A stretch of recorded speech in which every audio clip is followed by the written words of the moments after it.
Olá, bem-vindos a mais um Open Insights aqui no canal Republic. Eu sou Carlos Totti, publicitário, especialista em marketing e diretor do Grupo Inova. Esse é seu espaço para conversas profundas e relevantes sobre temas que estão moldando o nosso tempo. Uma janela para ideias inovadoras, projetos inspiradores, carreiras de sucesso e teorias transformadoras. O nosso propósito é reunir especialistas e profissionais de diversas áreas para compartilhar experiências, iniciativas e histórias capazes de inspirar. E não se esqueça de seguir o @republic.canal nas nossas redes sociais e você vai acompanhar tudo, conteúdos exclusivos e muitas novidades.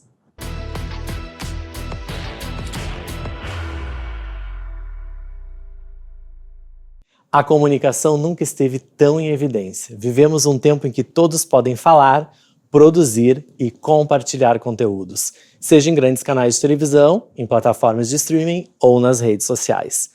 Nunca se produziu tanto conteúdo. E, ao mesmo tempo, nunca foi tão difícil prender a atenção de você que está aí em casa, o telespectador. Diante desse cenário de tanta transformação, surge uma pergunta fundamental. Qual é o papel do apresentador tradicional hoje? Como se reinventar, como se manter relevante e continuar sendo uma referência em meio a tantas vozes e telas. É sobre esses desafios e sobre o futuro da comunicação que vamos conversar no programa de hoje, com uma convidada muito especial. Ela é jornalista, formada pela PUC Rio Grande do Sul e construiu uma trajetória sólida na comunicação. Ao longo da carreira, passou por importantes veículos tradicionais, como Caras, TVE, RBS TV, Band, Rede Pampa, e hoje segue se reinventando e brilhando no universo do streaming, aqui nos canais U-Channel e Republic do Grupo Inova. Como apresentadora de televisão, esteve à frente de programas de jornalismo e entretenimento, tornando-se uma referência de comunicação e imagem ao mesmo tempo. Ampliou sua presença no ambiente digital, consolidando-se também como uma influenciadora nas redes sociais.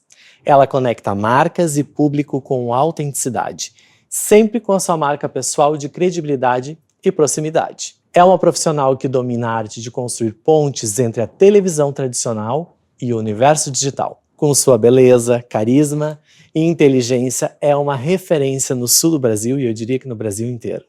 Nossa convidada de hoje é a jornalista, a apresentadora e influenciadora Cris Bard. Ai, que apresentação mais linda, adorei. Merece. Na verdade, tu faz apresentações excelentes nos programas, tá? Eu tentei chegar um pouquinho ao teu estilo. Adorei, Totti. Prazer estar aqui no Open Insights, aqui falando, conversando e dialogando com o canal Republic, que é esse canal sempre atento, com pautas relevantes, para que a gente possa entender melhor o mundo que a gente vive e possa prosperar em meio a tantos acontecimentos, desse tudo que acontece, seja no digital ou no pessoal.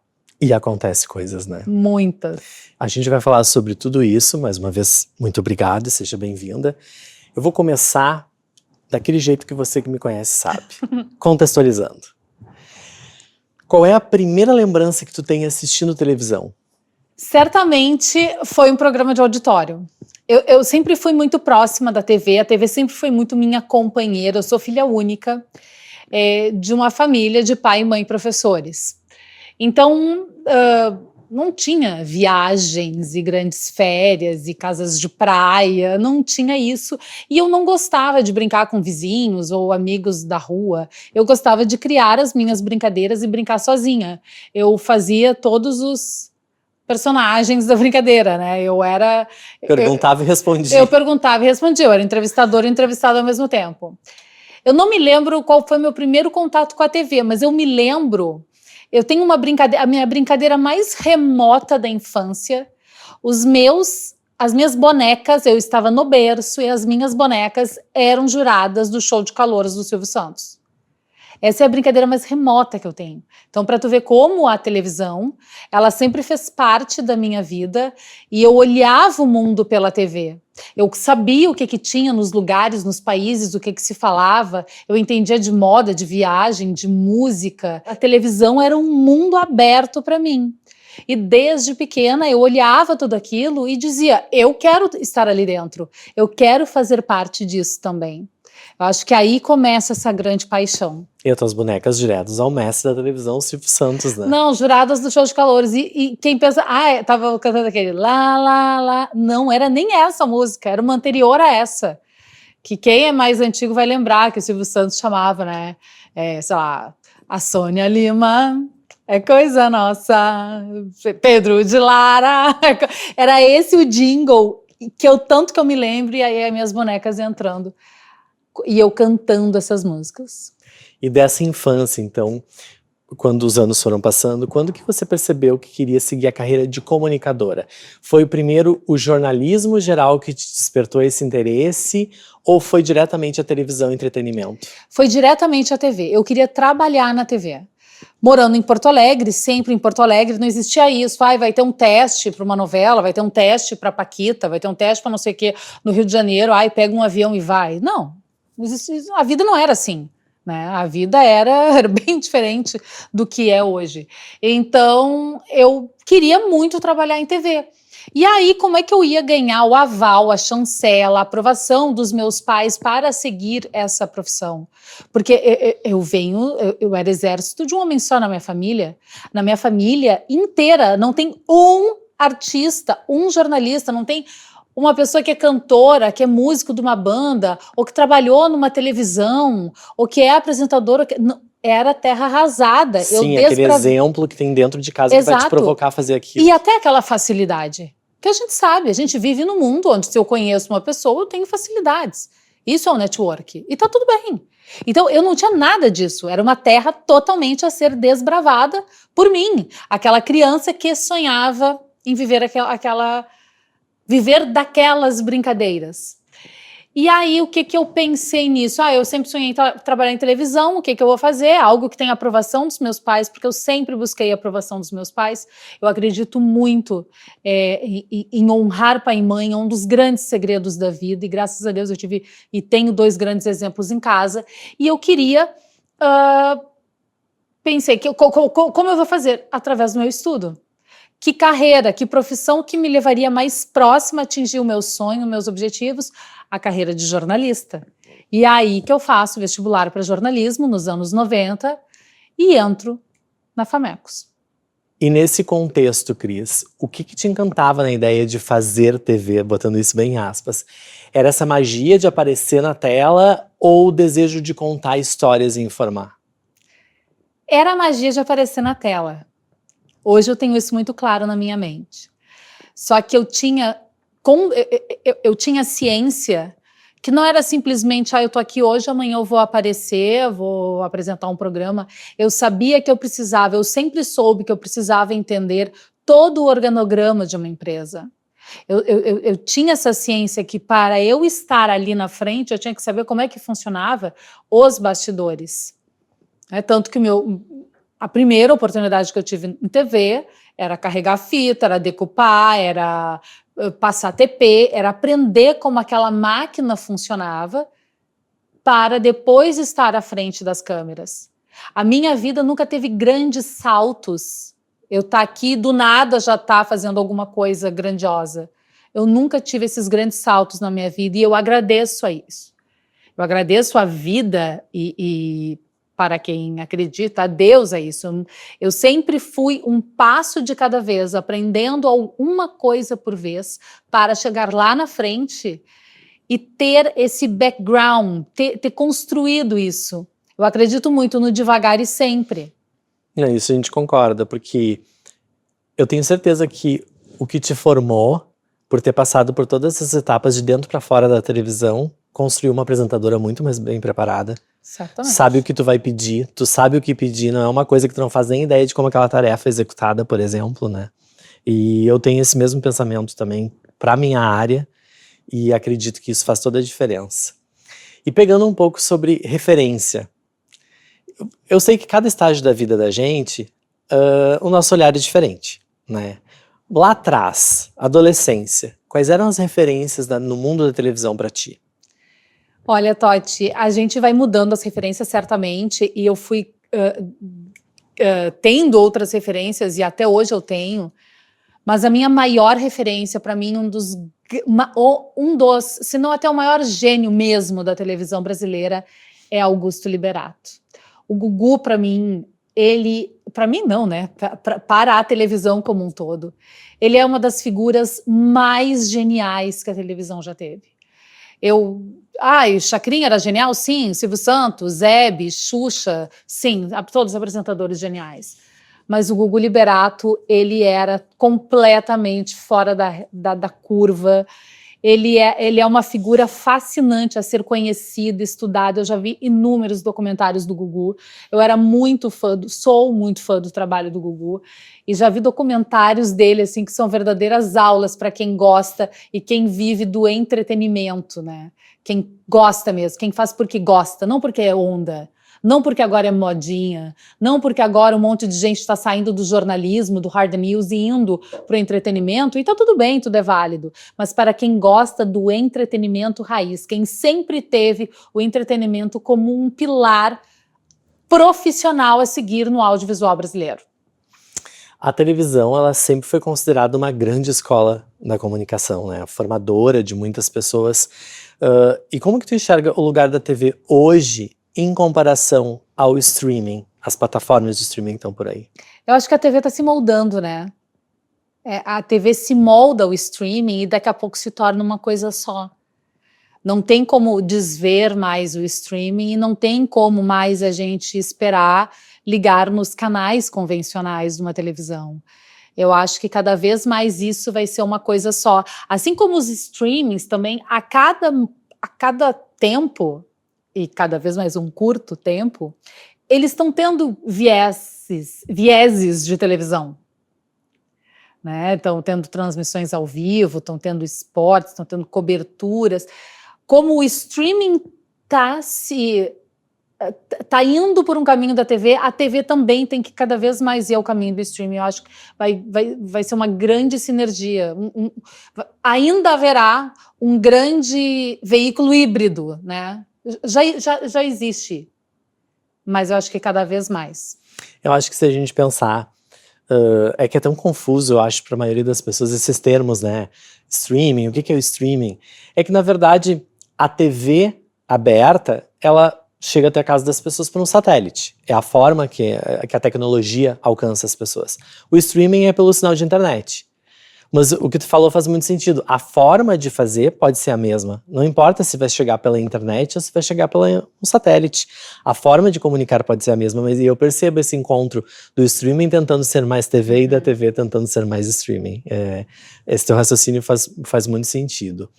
E hoje a gente vive com muitos influenciadores assumindo o papel de apresentadores em seus próprios canais, às vezes, né, abrindo um canal na internet ou na própria televisão.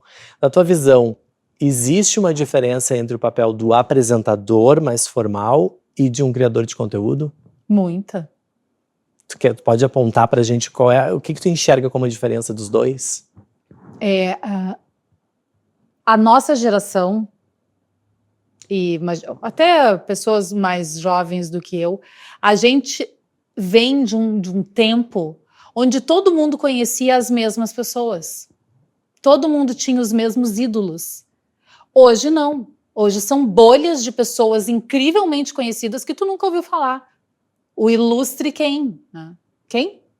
Né? O famoso quem? Então, assim, eu chego numa bolha, tem uma pessoa muito famosa, com milhares e milhares de seguidores nas redes sociais. Eu não faço ideia quem é aquela pessoa. É muito louco. Eu venho de uma época que todo mundo sabia quem eram as pessoas famosas. Todo mundo tinha os mesmos ídolos. Ou odiavam as mesmas pessoas, né? Então, eu acho que qual a diferença de um influenciador para um apresentador de carreira, digamos assim? É credibilidade, é destreza, é intimidade com a câmera e a forma como comunica. Comunicar não era abrir a boca e sair falando o que vem à cabeça. Existe técnica. É a mesma coisa eu começar a cantar agora. Eu ter uma voz afinada, saber cantar me torna uma cantora? Não. Uma cantora precisa de técnica, de ensaio, precisa conhecer um universo muito complexo para se tornar uma cantora. Cantar bem não me faz uma cantora. Cozinhar bem não me faz uma chefe de cozinha. Assim como falar bem não torna ninguém apresentador.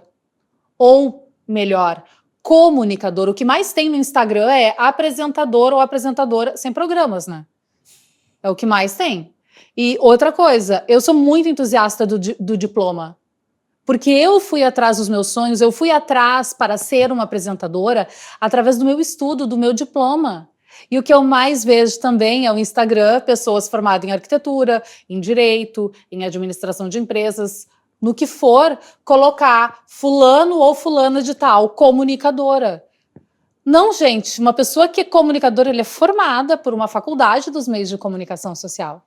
Então eu acho isso assim Sério, eu acho que tratam muito mal a nossa classe, o nosso diploma, e é muito triste ver, assim, eu fico brava mesmo, porque eu sou uma entusiasta do nosso diploma de comunicador, de jornalista, de relações públicas e de publicitário. Até porque o diploma de comunicação, ele dá um lastro Claro. técnico, né, e de conhecimento também, de estudo de comunicação, para uma pessoa poder executar aquela tarefa.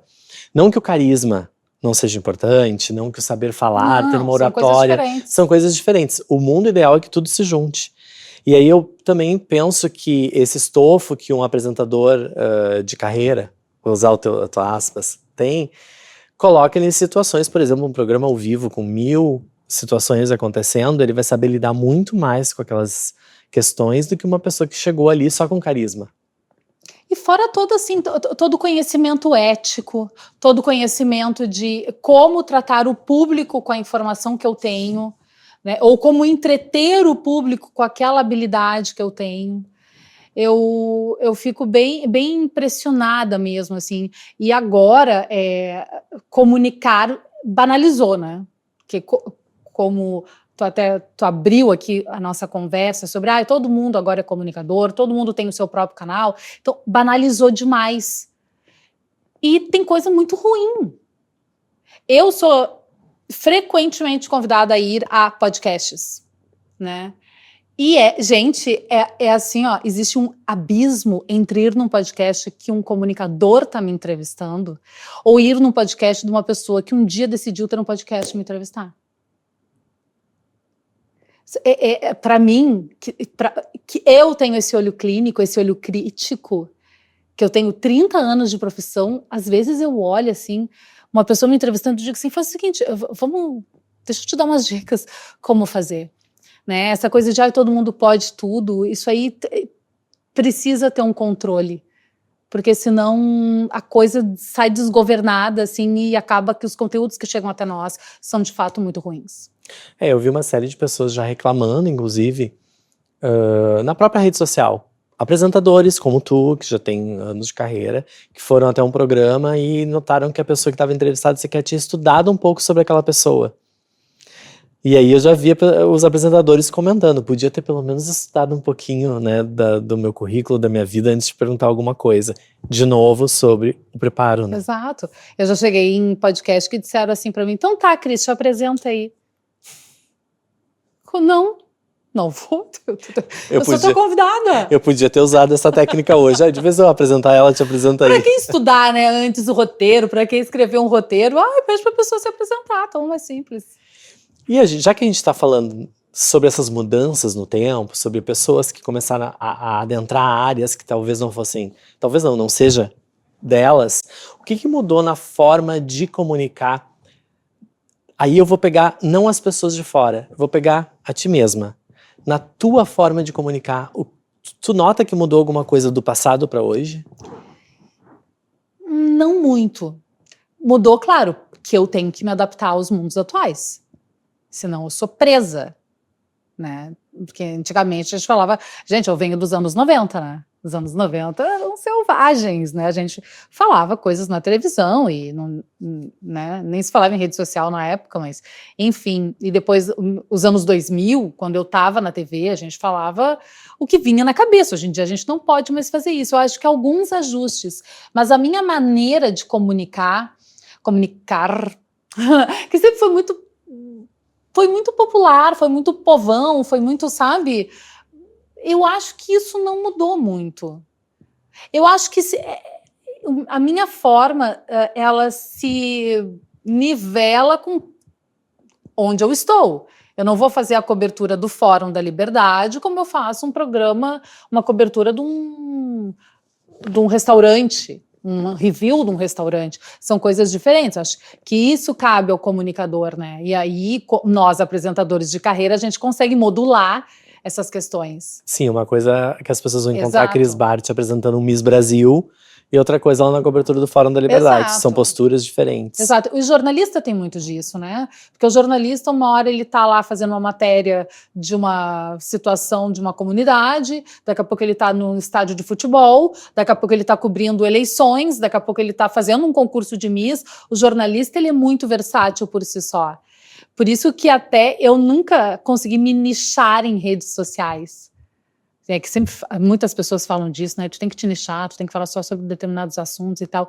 E eu nunca consegui me nichar por ter esse DNA do jornalista de uma hora tá falando de um filme, outra hora tá viajando não sei com quem, outra hora tá... E tu vai falando de inúmeros assuntos.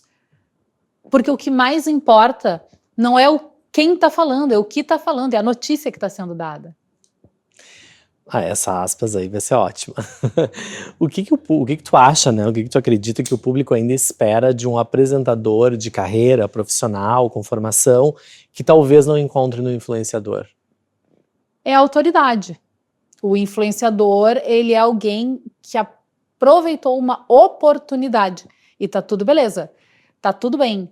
Agora, a autoridade é o que diferencia os profissionais. Tu é uma pessoa que une o digital e a televisão. Temos um exemplo aqui de uma pessoa, de uma profissional que conseguiu integrar esses dois mundos. Como que aconteceu essa tua adaptação? Foi difícil? Foi meio no acaso, assim, surgiram as redes sociais lá no início dos anos 2000, o Orkut, né? E aí aquela coisa e tal, quando eu tenho o grande boom da minha carreira, que é o programa Estúdio Pampa da Pampa, tinha só o Orkut. Tinha a comunidade Eu Adoro a Cris Bart e a comunidade Eu Odeio a Cris Bart. Era as duas comunidades. Lembra das comunidades do Orkut? Lembro das comunidades, mas eu não sabia que tinham essas duas comunidades. Tinham, olha isso. Olha, tem uma Eu Odeio a Cris Bart. Então é tu e a Eduarda de Manuel Carlos de Por Amor. Eu e Galvão Bueno. Aí, Orkut e tal, nisso surge o Twitter.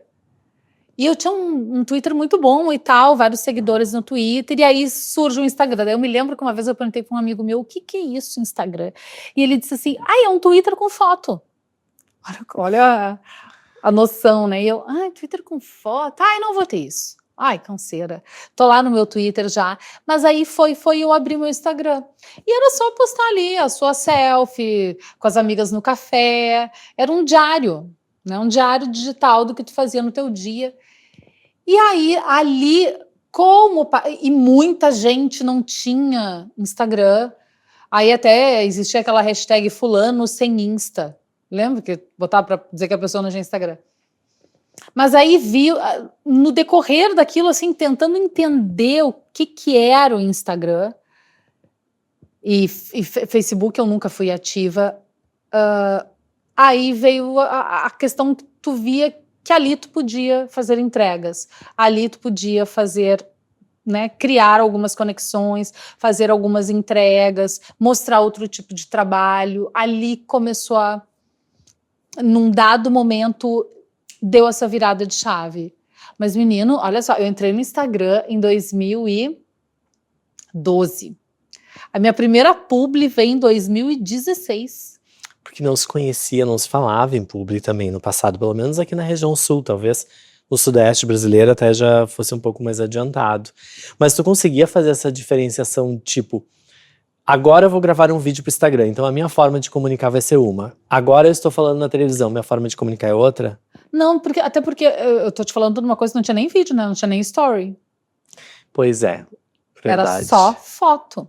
Mas quando começou a ter vídeo? Quando começou a ter vídeo, não eu abria na selfie, ia falando que vinha, dava dica de filme, mostrava viagem, falava da roupa que eu estava usando. Mas hoje não existe assim, quando tu vai fazer algum vídeo específico do Instagram ou tu vai fazer um vídeo pensando no público da TV, sai natural, tu não faz sai natural, sai natural. Tá em ti Já existe uma comunicação híbrida ali. Então tu já é da geração digital, não tem mais volta. Sou jovem. Olha só, o assunto está muito interessante, ainda temos muito para falar sobre o mundo e o mercado da comunicação, mas nós vamos para um rápido intervalo e voltamos já já, não sai daí. Apresentamos o canal Republic, o seu novo destino intelectual na Soul TV, com programas de entrevistas e debates estimulantes, cursos, videoaulas, palestras, filmes e documentários inspiradores. Oferecemos uma programação rica em informação, cultura, história e pensamento crítico. Baixe agora o aplicativo da Soul TV e explore o mundo do Republic. Canal Republic, onde o conhecimento encontra você. Estamos de volta com o Open Insights. Hoje eu estou recebendo uma convidada muito especial, Cris Bart. Estamos discutindo sobre a arte de comunicar. Cris, seguindo aqui a dinâmica das nossas perguntas, foi muito difícil ao longo da carreira se manter no mercado da comunicação como uma apresentadora? Muito. Muito, até porque eu escolhi o caminho mais longo, né? E esse desafio, ele foi constante, eu imagino, mas a cada vitória, como é que era a sensação? Era boa. Claro, como toda a vida, são mais derrotas que vitórias, né? Nós não colecionamos mais vitórias que derrotas nas nossas vidas. A gente tem que aprender a fazer cada vitória se tornar grandiosa e aproveitar todas as oportunidades. Mas eu enfrentei grandes desafios, eu desisti, eu pensei várias vezes em desistir novamente. Eu cheguei a desistir da comunicação e entrar na faculdade de Direito. Essa parte eu não sabia. Que época foi isso? Foi logo que eu saí eu tive uma passagem na RBS TV, e logo que eu saí da RBS TV, eu achei que não era para mim. Achei que não era para mim, que eu não ia prosperar, que eu não ia ser ninguém, que eu não ia me tornar a apresentadora que eu queria ser, ou que eu não teria oportunidades. E aí eu fui para a faculdade de Direito, né? Porque daí o meu pai já era advogado, muitos anos meu pai fez Direito, era advogado, daí eu pensei assim, bom, eu posso ser uma nepo baby, né? Chegar lá no escritório, ter o escritório montadinho, ir lá trabalhar com meu pai e tal. E aí teve o grande plot nesse momento da faculdade de Direito, que foi quando me convidaram para trabalhar na revista Caras. E aí eu começo a escrever outra história outro capítulo dentro da minha história. E o que tu acha que é mais difícil para conseguir se manter dentro de uma televisão?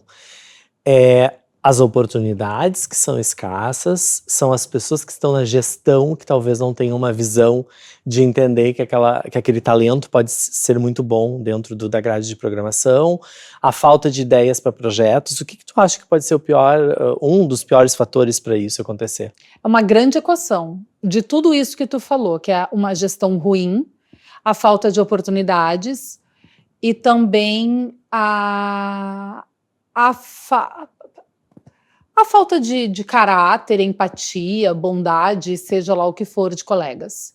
É um mercado muito competitivo. Muito competitivo.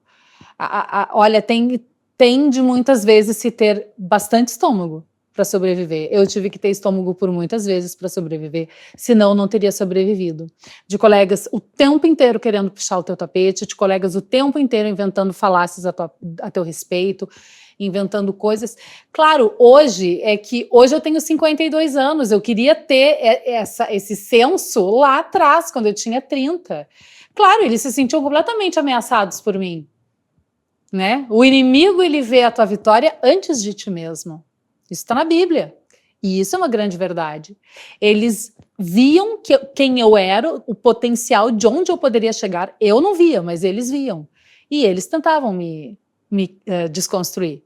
Então, eu acho que lidar com pessoas, eu acredito que em todas as profissões, dentro de um hospital, de uma universidade, de uma empresa, um banco, enfim, tenham problemas. Eu não posso falar desses outros lugares, porque eu nunca trabalhei nesses outros lugares, eu só trabalhei em comunicação.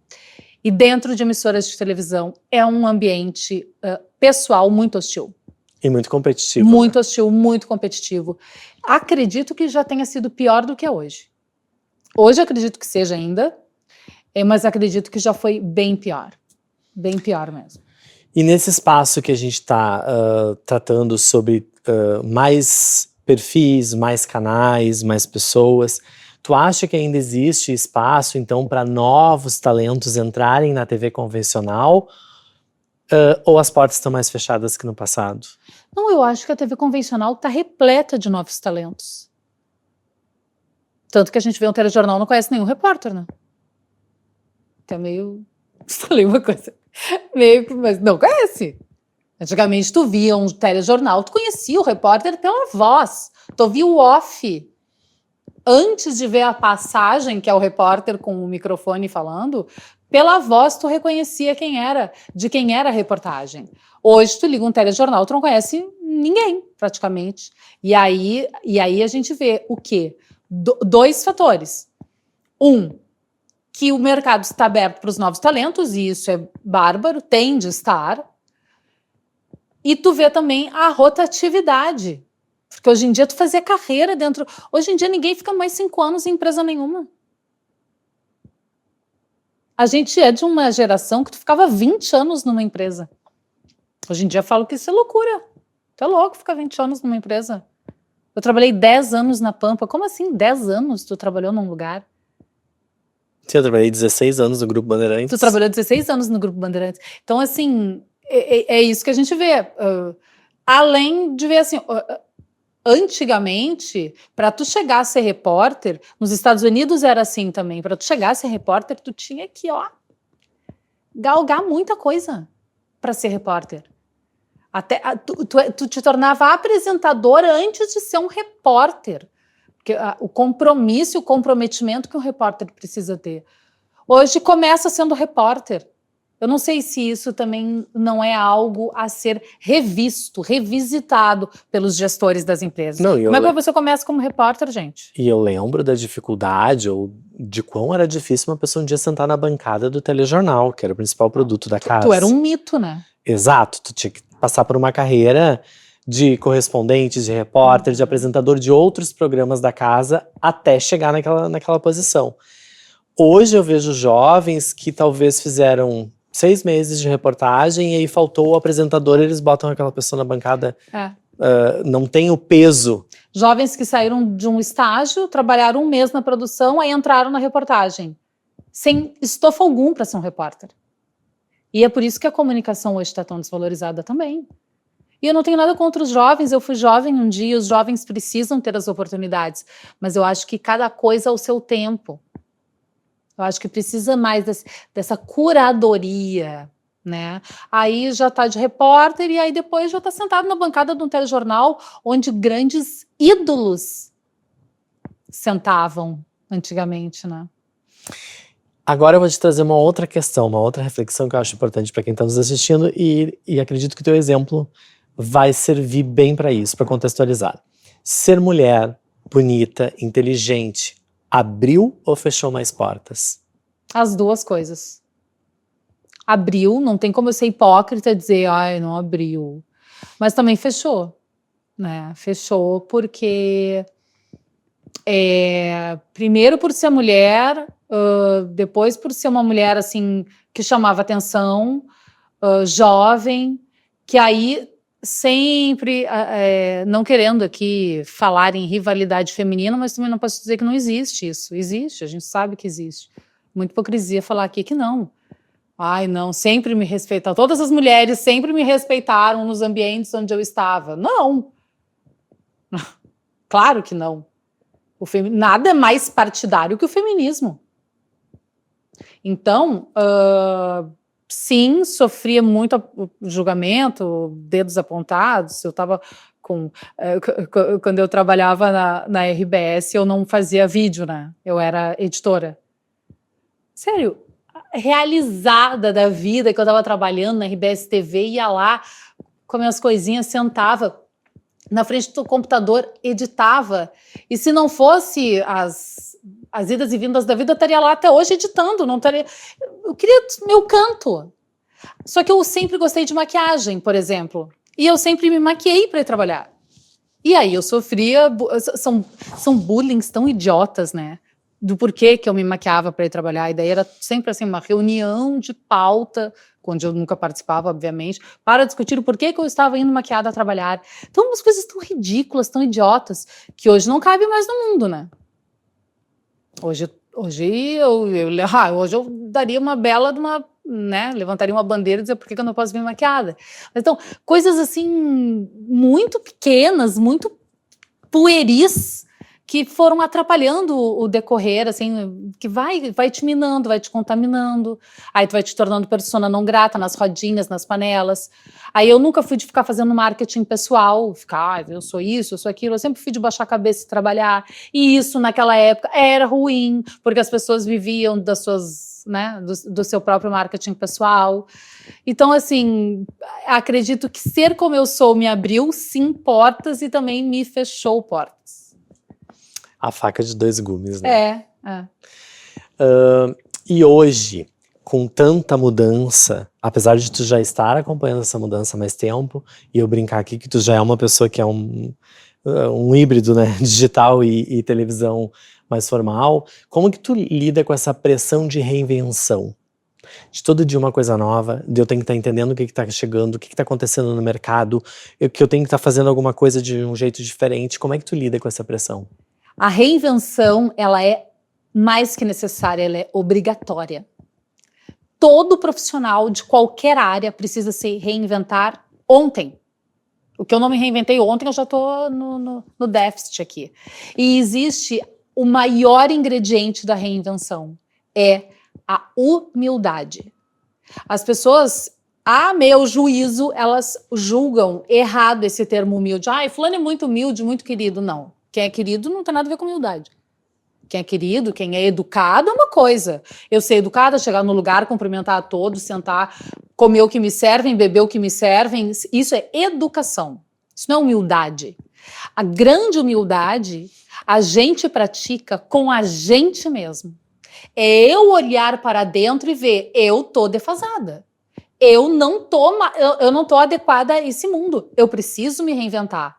Eu preciso ir atrás de informações, de técnicas, eu preciso andar com os jovens, eu preciso ir atrás de atualizações.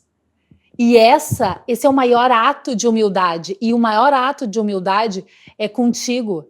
Porque grande parte dos profissionais se colocam num pedestal onde eu já cheguei até aqui, eu sou assim, eu conquistei tudo que eu conquistei, do jeito que eu sou, eu não vou mudar. Isso é a maior ignorância, a maior estupidez, a maior disfarçatez que uma pessoa pode fazer com ela mesma. Esse é o verdadeiro tiro no pé que falam. Eu nunca posso dizer que eu já... no meu tempo era assim, eu vou fazer assim porque eu sempre fiz desse jeito. Isso é péssimo. E burro demais. E arrogante. Todas as pessoas que pensam e usam essa frase, prestem atenção. Eu sou assim, não vou mudar. Essa pessoa é extremamente arrogante. A gente tá no mundo para mudar. Tudo muda. O que não é flexível é rígido. E o que é rígido quebra. E o flexível se adapta. E essa flexibilidade a gente encontra com a humildade. E digo, não é humildade com o outro, com o Totti, com a pessoa que chegou aqui, que me recebeu, não. Isso é educação, é o mínimo que uma pessoa pode ter. A humildade é consigo. É o se olhar para dentro e dizer assim, segura a tua onda, tu tem que aprender outras coisas. Tu não pode fazer isso. Olha como é que aquela pessoa está fazendo, Aquela pessoa está fazendo de um jeito, aquilo ali é um jeito bacana de se espelhar. Afinal, a gente aprende todos os dias. Todos os dias, com os erros e acertos do outro. E dentro dessa reinvenção toda que a gente está tratando aqui, o digital trouxe essa liberdade criativa, forçou essa reinvenção de todo mundo, mas também pulverizou o público. O que tu acredita que o comunicador precisa fazer para se destacar nesse meio? Ai, menino, não sei. Isso já é um gesto de humildade incrível, exemplificando a tua resposta anterior. Ai, Não sabemos. Como eu adoraria saber. Ai, Essa pergunta de $1 milhão. é a pergunta do quem quer ser um milionário. Como se destacar? Tu vai te destacar como? Eu vou lá, faço um grande cálculo matemático, bizarro, como, sei lá, resolver a dívida externa do Brasil. 3 pessoas, sim. Aí eu faço uma dancinha rebolando, 1 milhão de pessoas vêm. Não dá para entender. Não dá para entender. É uma equação difícil, e aí vem a próxima pergunta. O que tu vê de positivo, tu pode pontuar uma coisa ou mais de uma, e de negativo nessa democratização da comunicação? Que qualquer pessoa pode pegar uma câmera e sair falando. O positivo é que todos os lados têm voz. Isso é positivo. Porque antes a gente vivia num mundo onde o que um jornal falava era a regra. O que um telejornal noticiava era o que de fato tinha acontecido. Hoje não. Aquele jornal fala e eu posso discordar veementemente, vou para uma rede social, explano o que eu acho e muitas pessoas concordam, outras não. Então eu acho assim, ó, a informação e a interpretação da informação, ela tem mais vozes, mais versões. E isso é muito bom, porque daí eu posso ouvir o teu lado, ouvir o lado de outrem. Gostou do meu português? Mostrando que ela até é uma pessoa estudada. Tirar minhas próprias conclusões, entendeu? Isso é o lado positivo. E o negativo? O negativo é isso, é muito lixo digital. Imagina se existisse um lixo digital. Existe lixo digital? Não, né? Mas assim, vamos supor, lixão lixeira do computador, da né? mãe Lucinda, né? Digital. Ia ser abarrotado de coisas, gente. E as coisas, assim, é tudo muito fugaz. É muito do momento. Por exemplo, só esse ano, quantas pautas a gente já viveu no último ano? Pauta do bebê reborn. Tu abria tua rede social, só tinha bebê reborn. Gente, todos os bebê reborn foram a óbito, né? Cadê esse bebê reborn, gente? Onde foi parar? E a pauta que se discutia do amor, do não sei do quê, do acolhimento. Cadê essa pauta? Então, são umas pautas vazias. E cadê o morango do amor? O morango do... né? Ainda bem que o morango do amor ainda deu bastante lucro para várias empreendedoras mulheres que batalham ali dia a dia numa confeitaria, né? Pelo menos agora os bebês reborn. Cadê, gente? Né? Por óbito, as pobres criaturas, porque cadê? E aí o Brasil para essa grande discussão, por exemplo, sabe? Isso é que é ruim das redes, porque um assunto torna-se o mais falado em uma semana. Um mês, quando ele é longevo. E saindo desse vazio que tu acabou de dizer aqui para vamos dizer assim, para uma mente mais preenchida. Em que fonte Cris Bart bebe para se informar? No passado. E me informar? Então, me informar é nas redes sociais, é na rádio. Lembra desse tempo? No rádio, eu gosto muito de rádio. Quando eu estava na faculdade, surgiu a internet, gente. Eu sou de época, tá?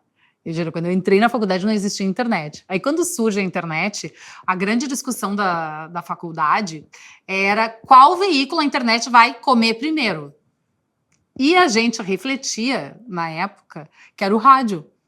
E o rádio é o único que a internet nunca vai conseguir engolir. Assim como já disseram que o cinema ia acabar, que a televisão aberta ia acabar, e estão aí todos se reinventando. Eu ouço rádio, eu tenho os meus perfis lá, que são as informações, né, que eu confio para assistir, para beber dessa fonte.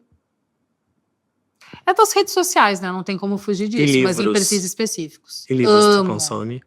Eu amo ler. Eu amo. Meus livros são meus grandes companheiros. Tenho paixão por leitura. Adoro biografias. Adoro ficção. Gosto e gosto muito mesmo. A gente acompanha tuas redes sociais e vê de manhã tu citando ali séries, livros e filmes. Eu adoro, sou apaixonado. Agora é uma pergunta polêmica. Então vai, dessas que eu gosto. Eu não sei se é polêmica, mas ela traz um pouco da realidade que a gente está vivendo. Tu acredita que ainda tem espaço para opinião ou politicamente correto impede o posicionamento mais verdadeiro das pessoas? Impede. A agenda woke, ela impede o posicionamento das pessoas. Não é que ela impede. Ela é um algoz da tua opinião.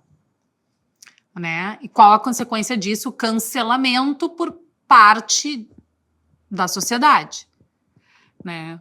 Então, assim, é uma coisa muito... É uma censura. Eu não posso falar o que eu penso de muita coisa. Eu já ia te perguntar, tu tem medo de expressar alguma opinião e ser cancelada? Tu tem presa. medo de cancelamento? Ser presa, condenada, sei lá. Eu tenho morro de medo. Não posso falar. Porque agora virou nisso. Tu não pode falar o que tu realmente pensa. E eu não penso... E eu sou uma pessoa legal. Eu não penso nada horrível, entendeu? Eu só tenho uma opinião realística de algumas coisas. E tu não pode, eu acho que vive-se uma utopia. De liberdade de expressão. É uma utopia. A liberdade de expressão é uma utopia. Uma utopia. Não pode falar. Na verdade, então, pela tua linha de raciocínio, nos leva a crer que, mesmo tendo essa janela de oportunidades de tantas pessoas podendo falar, hoje em dia elas só podem falar se elas falarem aquilo que as pessoas querem ouvir. Aquilo que convém à pauta, aquilo que convém a um determinado grupo de pessoas.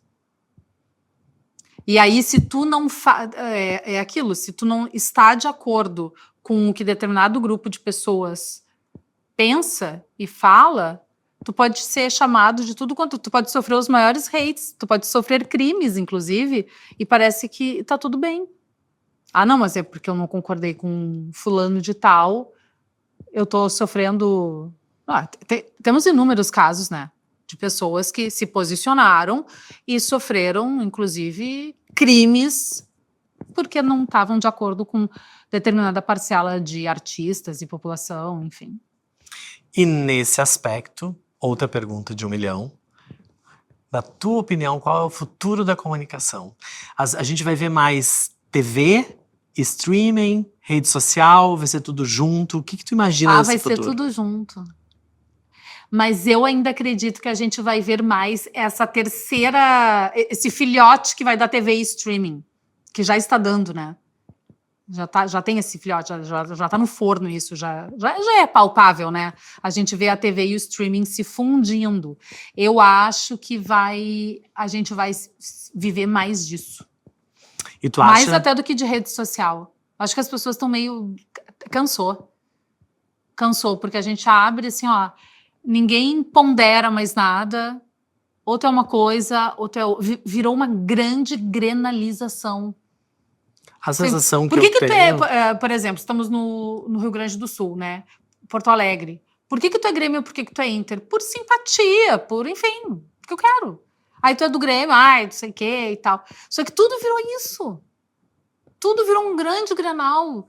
Preguiça de ninguém mais conversa, ninguém mais debate, ninguém mais pondera, ninguém ouve a tua opinião, penso na minha e chega a ser um denominador comum. É tudo muito polarizado, é muito ódio, é muito hate, é muito ou fulana é maravilhosa ou Beltrana é péssima.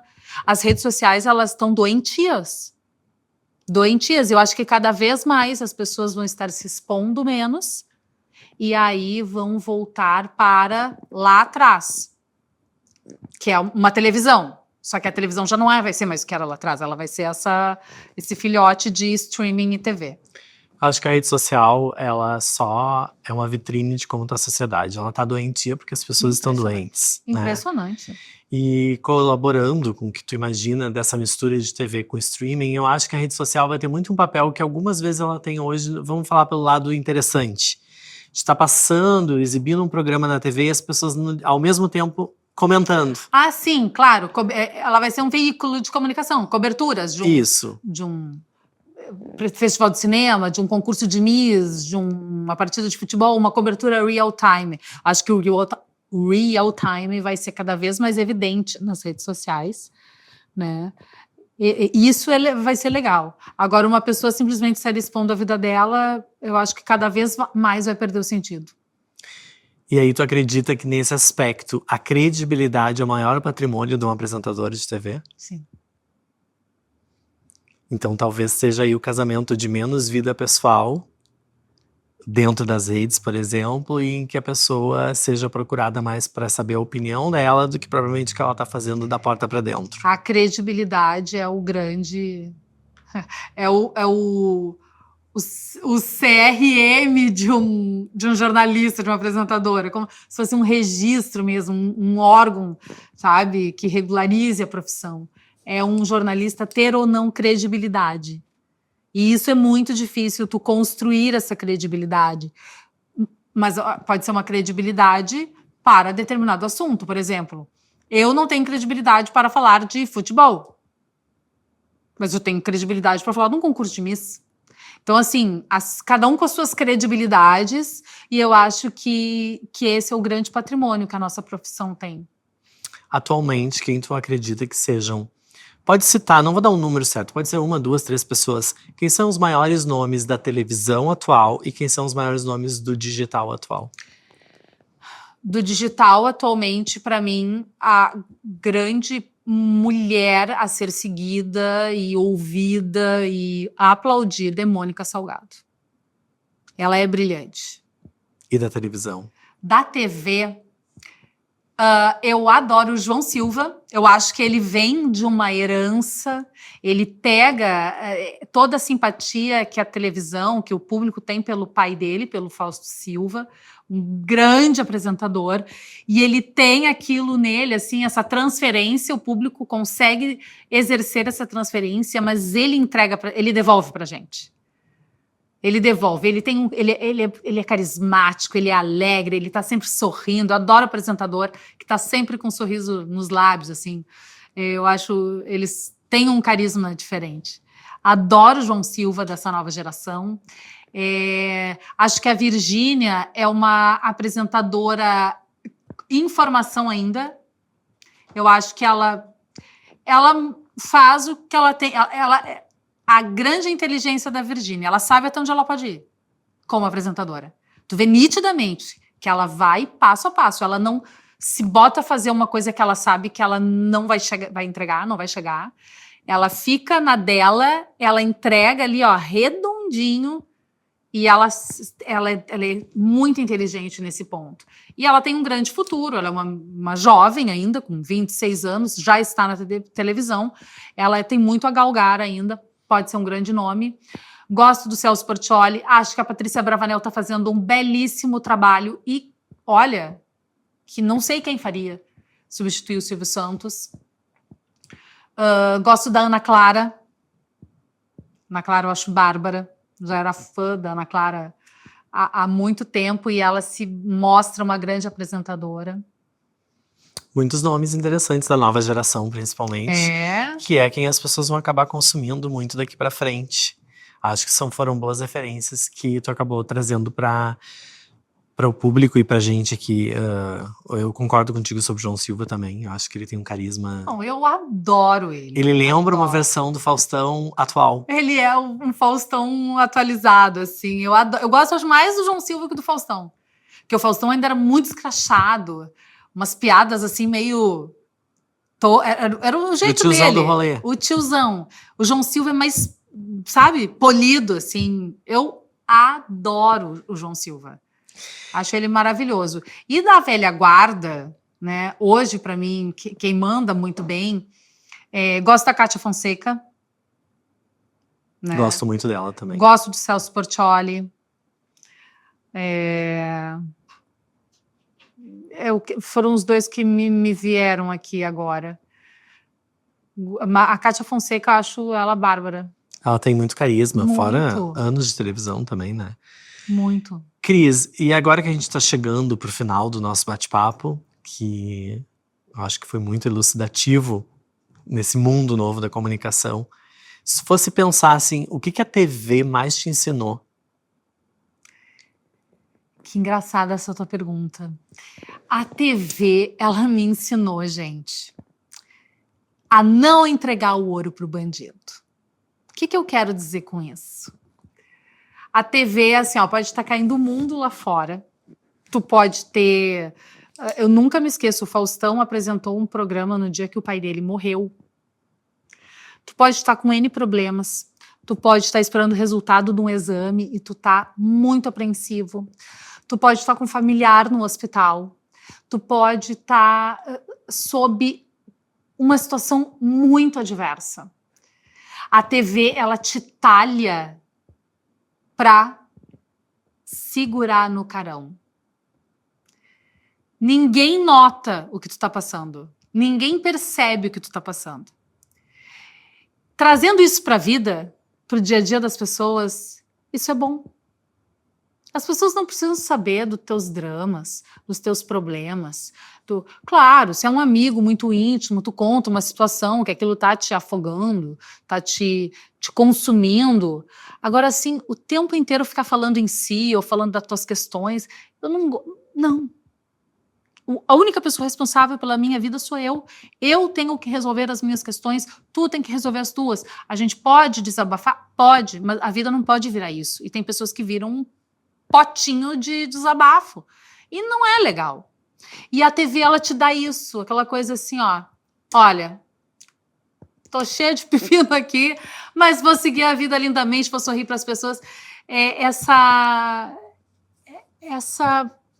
Eu não vou dizer máscara, essa roupagem, tá tudo bem. E se a Cris de hoje encontrasse a Cris com 18 aninhos, lá no começo de tudo, o que essa Cris diria pra si mesma? Essa Cris teria uma lista, né? Imensa. Olha aqui, querida, senta agora. Senta que tu vai me ouvir. Qual é a principal coisa que tu diria pra ela? Segue com a tua verdade, o teu bom comportamento e a tua fé. Porque foram esses pilares que me trouxeram até aqui, Toti. Eu sempre fui determinada, sempre acreditei no que eu queria, sempre tive fé, sabendo que eu só vou colher o que eu plantar, e sempre tive um bom comportamento. Eu não tenho nenhum episódio da minha carreira que eu me envergonhe, que eu esconda, que eu não diga, porque isso aqui não podem saber da minha carreira. Cometi erros no longo do caminho? Inúmeros erros. Julguei, fiz fofoca. Erros eu cometi, mas nada que maculasse a minha trajetória. A minha vida profissional é um livro aberto sem nenhuma página arrancada. E isso eu me orgulho. E é isso que eu diria para mim. Continue com a tua determinação, a tua fé e o teu bom comportamento.